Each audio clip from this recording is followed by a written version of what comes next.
Hello everyone, welcome. मैं हूं नेहा, आपकी अपनी इंग्लिश लैंग्वेज एक्सपर्ट स्कॉक्लेवर से। आज के इस पॉडकास्ट में हम द हिंदू के 2 जनवरी 2026 के 2 बहुत इंपॉर्टेंट एडिटोरियल्स को डीकोड करेंगे, word by word, sentence by sentence. और हाँ, इन एडिटोरियल्स के सारे इंपॉर्टेंट वोकैबुलरीज की एक प्रीमियम पीडीएफ हमने स्पेशली आपके लिए बनाई है, जो स्कॉक्लेवर के टेलीग्राम चैनल पर बिल्कुल फ्री में अवेलेबल है। चैनल ज्वाइन करने का लिंक नीचे डिस्क्रिप्शन में है, जरूर ज्वाइन करें। एक और बात, अगर आपको कोई सेंटेंस या एक्सप्लेनेशन समझ ना आए तो फील फ्री टू पॉज। उस सेंटेंस को एक बार फिर से सुनिए और अगर पॉसिबल हो तो समझने के बाद उसे 2 बार जोर से पढ़िए। ट्रस्ट मी, अगर बिगिनर्स ऐसा 6 महीने तक करते हैं तो उनकी इंग्लिश ड्रास्टिकली इम्प्रूव होगी। तो चलिए शुरू करते हैं। आज का हमारा पहला एडिटोरियल वाटर कंटैमिनेशन पर है। इसका टाइटल है step up the water divide on water contamination piped water supply in India, यानी आगे बढ़ो, पानी का विभाजन, भारत में जल प्रदूषण और पाइप से पानी की सप्लाई पर। The quality of piped water supply must be checked at delivery point. Pipe से सप्लाई होने वाले पानी की क्वालिटी को डिलीवरी पॉइंट पर, यानी जहां पानी पहुंचता है, वहां चेक किया जाना चाहिए। Let's begin. An indicator of public health is the well-being of the poorer sections of the people. सार्वजनिक स्वास्थ्य का एक सूचक यानी इंडिकेटर लोगों की गरीब तबकों की भलाई है। Health, education, infrastructure, clean air and clean water all fall under basic needs. स्वास्थ्य, शिक्षा, इंफ्रास्ट्रक्चर, स्वच्छ हवा और स्वच्छ पानी ये सभी बुनियादी ज़रूरतों के अंतर्गत आते हैं। And various institutions should be busy working round the clock to improve lives. और विभिन्न संस्थानों को जीवन को बेहतर बनाने के लिए 24 घंटे काम में व्यस्त रहना चाहिए। On most of these counts, however, India appears to be falling short. हालांकि इनमें से अधिकांश मामलों में भारत कमजोर पड़ता दिख रहा है, with the latest being the tragedy unfolding in Indore, Madhya Pradesh, जिसका सबसे ताज़ा उदाहरण मध्य प्रदेश के इंदौर में सामने आ रही त्रासदी है। At least 4 people, including a baby, official toll is 14, have lost their lives after drinking municipally supplied water. नगर पालिका द्वारा सप्लाई किए गए पानी को पीने के बाद एक बच्चे सहित कम से कम 4 लोगों की जान चली गई है। सरकारी आंकड़ा 4 है, पर अनऑफिशियल आंकड़ा 14 है, with more than 2000 people falling ill, और 2000 से ज्यादा लोग बीमार पड़ गए हैं। 200 people are in hospital and 32 are in the ICU. 200 से ज्यादा लोग अस्पताल में हैं और 32 ICU में हैं। It is a development steeped in irony because Indore has been voted India's cleanest city for several years in a row. ये एक ऐसी घटना है जो विडंबना यानी आयरनी से भरी है, क्योंकि इंदौर को लगातार कई सालों तक भारत का सबसे स्वच्छ शहर चुना गया है for its exemplary waste segregation and management practice among other cleanliness measures it undertook. अपने बेहतरीन वेस्ट सेग्रीगेशन और मैनेजमेंट प्रैक्टिस और दूसरे स्वच्छता उपायों के लिए। As has become the unfortunate norm after every mishap, the blame game began swiftly. जैसा कि हर दुर्घटना के बाद एक दुर्भाग्यपूर्ण नियम बन गया है, आरोप प्रत्यारोप का खेल तेजी से शुरू हो गया, with authorities pinning it on tardy progress on installing a fresh supply line, जिसमें अधिकारियों ने इसका दोष एक नई सप्लाई लाइन लगाने में धीमी प्रगति पर मढ़ दिया। यहाँ एक वर्ड आया है टार्डी। टार्डी का मतलब होता है स्लो या देर से। A committee is to investigate the issue. एक समिति इस मुद्दे की जांच करेगी. But things should not have been allowed to precipitate such a deathly crisis in the first place. लेकिन पहली बात तो ये है कि हालात को इतना जानलेवा संकट पैदा करने की इजाज़त ही नहीं दी जानी चाहिए थी। यहाँ एक वर्ड है प्रेसिपिटेट। प्रेसिपिटेट करने का मतलब है किसी घटना को, खासकर किसी बुरी घटना को, अचानक से होने देना या उसका कारण बनना। This is the second instance of a water issue in the state in the past 2 months. पिछले 2 महीनों में राज्य में पानी से जुड़ी ये दूसरी घटना है। In November, students at the Vellore Institute of Technology campus near Bhopal vehemently protested against contaminated water supply. नवंबर में भोपाल के पास Vellore Institute of Technology campus के छात्रों ने दूषित पानी की सप्लाई के खिलाफ जोरदार प्रदर्शन किया था। Vehemently, इसका मतलब होता है बहुत जोरदार तरीके से, पूरी ताकत से। After many of them began contracting jaundice, जब उनमें से कई को पीलिया यानी जॉन्डिस होने लगा था।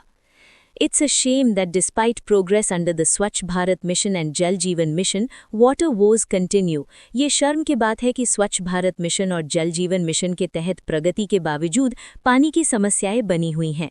The National Family Health Survey data show that even with the rural-urban divide, 96% of households use an improved source of drinking water.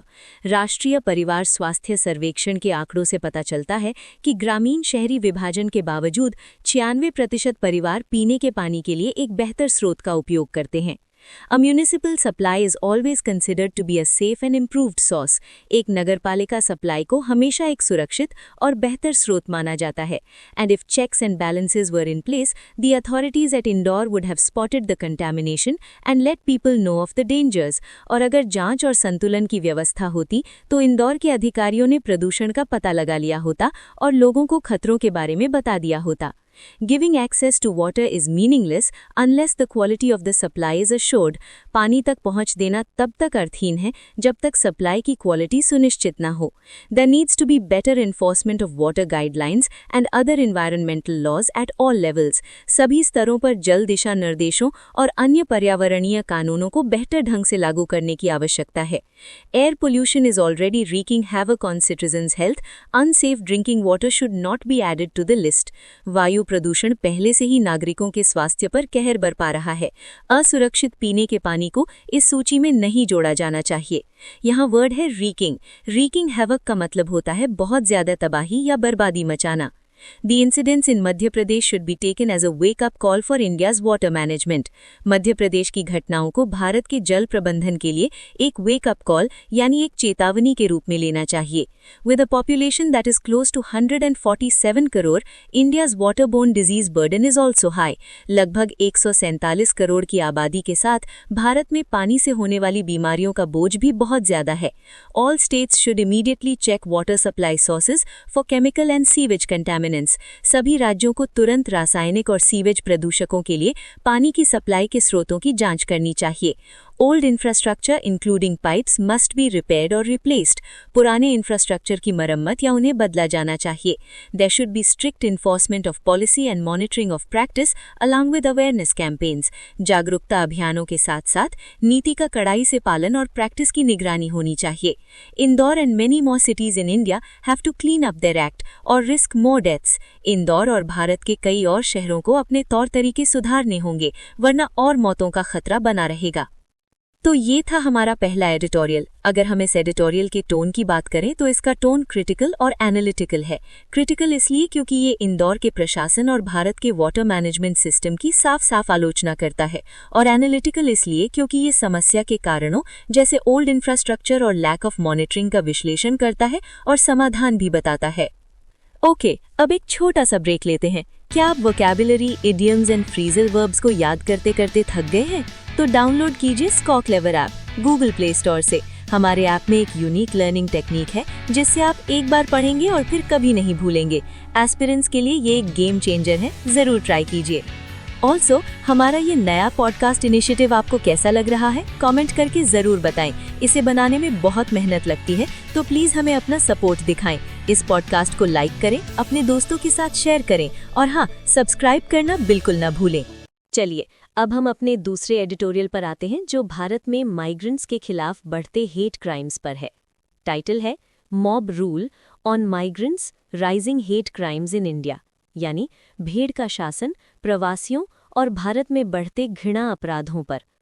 The bogie of infiltration is resulting in hate crimes across India, यानी घुसपैठ का डर पूरे भारत में घृणा अपराधों को जन्म दे रहा है. यहाँ एक वर्ड है बोगी. बोगी का मतलब होता है एक ऐसी चीज जिससे लोग बेवजह डरते हैं, एक काल्पनिक डर. Let's start the article. In the closing weeks of 2025, a series of violent incidents across India exposed a disturbing pattern of mob violence. 2025 के आखिरी हफ्तों में पूरे भारत में हुई हिंसक घटनाओं की एक श्रृंखला ने भीड़ द्वारा की जाने वाली हिंसा के एक परेशान करने वाले पैटर्न को उजागर किया. Directed at migrants who were labeled foreigners, Bangladeshis and Chinese by their attackers. ये हिंसा उन प्रवासियों पर की गई जिन्हें उनके हमलावरों द्वारा विदेशी यानी बांग्लादेशी और चीनी का लेबल दिया गया था. In these cases, the 3 victims were Indian citizens from various parts of the country. इन मामलों में तीनों पीड़ित देश के विभिन्न हिस्सों के भारतीय नागरिक थे. Suspicion based on language, region, appearance or presumed nationality is escalating into mob violence in different regions. भाषा, क्षेत्र, शक्ल सूरत या अनुमानित राष्ट्रीयता पर आधारित शक देश के विभिन्न क्षेत्रों में भीड़ की हिंसा में बदल रहा है. This is extremely worrying and the police must act strictly. ये बेहद चिंताजनक है और पुलिस को सख्ती से कार्रवाई करनी चाहिए. The political leadership in states and the center must make it clear that such violence is unacceptable. राज्यों और केंद्र में राजनीतिक नेतृत्व को ये स्पष्ट करना चाहिए कि इस तरह की हिंसा अस्वीकार्य है. In Palakkad district, Kerala, Ram Narayan Baghel, a 31-year-old migrant worker from Chhattisgarh, was lynched by a mob on December 17. Kerala के पल्लकड़ जिले में 17 दिसंबर को छत्तीसगढ़ के 31 वर्षीय प्रवासी मजदूर राम नारायण बघेल को एक भीड़ ने पीट कर मार डाला. लिंच्ड. लिंच करने का मतलब होता है जब एक भीड़ किसी को बिना किसी कानूनी कार्रवाई के खुद ही सजा देकर मार डालती है. Baghel was accused of theft and repeatedly questioned about his identity. Baghel पर चोरी का आरोप लगाया गया था और उसकी पहचान के बारे में बार-बार सवाल किए गए थे, with his attackers allegedly asking him whether he was Bangladeshi before beating him to death. कथित तौर पर उसे पीट कर मारने से पहले उसके हमलावरों ने पूछा कि क्या वो बांग्लादेशी है. Kerala is heavily dependent on migrant labor. Kerala प्रवासी श्रमिकों पर बहुत अधिक निर्भर है और अपनी उच्च शिक्षा और कानून व्यवस्था पर गर्व करता है. The lynching is a blot on it's reputation. ये लिंचिंग इसकी प्रतिष्ठा पर एक धब्बा है. ब्लॉट का मतलब होता है धब्बा या कलंक. On December 24 in Sambalpur in Odisha, a young migrant worker from West Bengal was beaten to death by a mob that accused him of being a Bangladeshi. 24 दिसंबर को ओडिशा के संबलपुर में पश्चिम बंगाल के एक युवा प्रवासी मजदूर को एक भीड़ ने पीट कर मार डाला, जिसने उस पर बांग्लादेशी होने का आरोप लगाया था. Jewel Sheikh, a daily wage laborer, was confronted at a tea stall by some unidentified persons who demanded his identity documents and accused him of being an illegal Bangladeshi immigrant. जुएल शेख, जो एक दिहाड़ी मजदूर था, उसे एक चाय की दुकान पर कुछ अज्ञात लोगों ने घेर लिया, जिन्होंने उसके पहचान पत्र मांगे और उस पर अवैध बांग्लादेशी अप्रवासी होने का आरोप लगाया. 2 days later, in another incident from Odisha, a Bengali-speaking street vendor from West Bengal was assaulted. 2 दिन बाद ओडिशा की ही एक और घटना में पश्चिम बंगाल के एक बंगाली भाषी स्ट्रीट वेंडर पर हमला किया गया. In Tamil Nadu, a man from Odisha was attacked while traveling on a train in Tiruvallur district by juveniles armed with machetes and sickles. Tamil Nadu में तिरुवल्लुर जिले में ओडिशा के एक व्यक्ति पर ट्रेन में यात्रा करते समय चाकुओं और दरांती से लैस कुछ नाबालगों द्वारा हमला किया गया. The assault was filmed and circulated on social media. इस हमले को फिल्माया गया और सोशल मीडिया पर फैलाया गया. In Dehradun on December 28, Angel Chakma, a 22-year-old student from Tripura, was stabbed by a group. 28 दिसंबर को देहरादून में त्रिपुरा के 22 वर्षीय छात्र एंजल चकमा को एक समूह द्वारा चाकू मार दिया गया. That had allegedly hurled racial slurs at him and his brother, जिसने कथित तौर पर उस पर और उसके भाई पर नस्लीय टिप्पणियां की थीं. He died in hospital later. बाद में उसकी अस्पताल में मौत हो गई. People from the northeastern states are often treated as perpetual outsiders in other parts of India. पूर्वोत्तर राज्यों के लोगों को अक्सर भारत के अन्य हिस्सों में कभी न खत्म होने वाले बाहरी लोगों की तरह माना जाता है. Perpetual इस वर्ड का मतलब होता है जो कभी खत्म न हो, यानी never ending. Chakma was called Chinese by his attackers. चकमा को उसके हमलावरों ने चीनी कहा था. These are not isolated incidents. They occur amid numerous other cases of mob intimidation.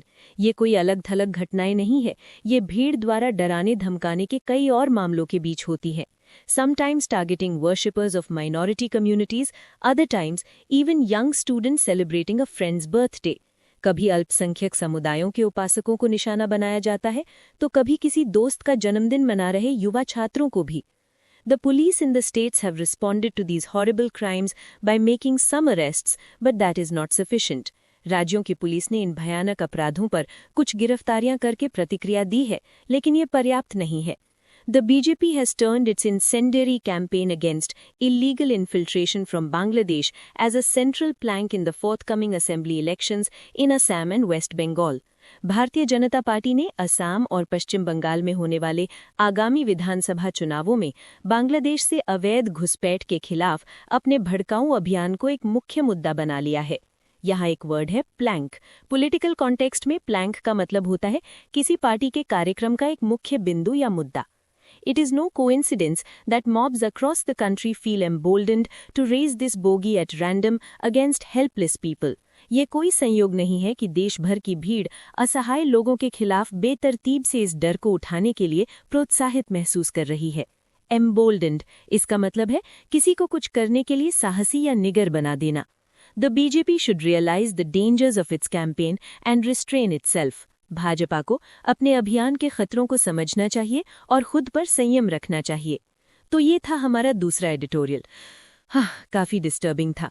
इस एडिटोरियल का टोन क्लियरली क्रिटिकल और कमिजरेटिंग है। क्रिटिकल इसलिए क्योंकि ये सीधे तौर पर राजनीतिक नेतृत्व और विशेष रूप से बीजेपी की डिवाइसिव कैंपेन की आलोचना करता है, और कमिजरेटिंग यानी सहानुभूतिपूर्ण इसलिए क्योंकि ये उन बेगुनाह प्रवासियों के प्रति गहरी सहानुभूति व्यक्त करता है जो इस नफरत का शिकार बन रहे हैं। So that's a rap for today's session. I hope ये सेशन आपके लिए हेल्पफुल रहा होगा। जाने से पहले एक एक्साइटिंग अनाउंसमेंट। क्या आप APPLE एप्पल वाली रटने की टेक्निक से बोर हो गए हैं? तो ज्वाइन कीजिए दी एडिटोरियल वोकैब लीग। ये है एडिटोरियल वोकैबुलरी का IPL। ये क्विज रोज शाम 7 बजे हमारे स्कॉक क्लेवर टेलीग्राम चैनल पर लाइव होता है। इसमें दिन के एडिटोरियल्स की वोकैबुलरी कवर की जाती है। यहाँ मंथली लीग्स होती हैं, स्कोर्स ट्रैक होते हैं और टॉप परफॉर्मर्स को रिवॉर्ड्स भी मिलते हैं। अपनी वोकैब लर्निंग को फन और कम्पिटिटिव बनाने के लिए अभी हमारा टेलीग्राम चैनल ज्वाइन करें। ज्वाइनिंग लिंक नीचे डिस्क्रिप्शन में है। Come on, join the league. This is your expert Neha from SCOCK Levers signing off. Keep learning, keep growing.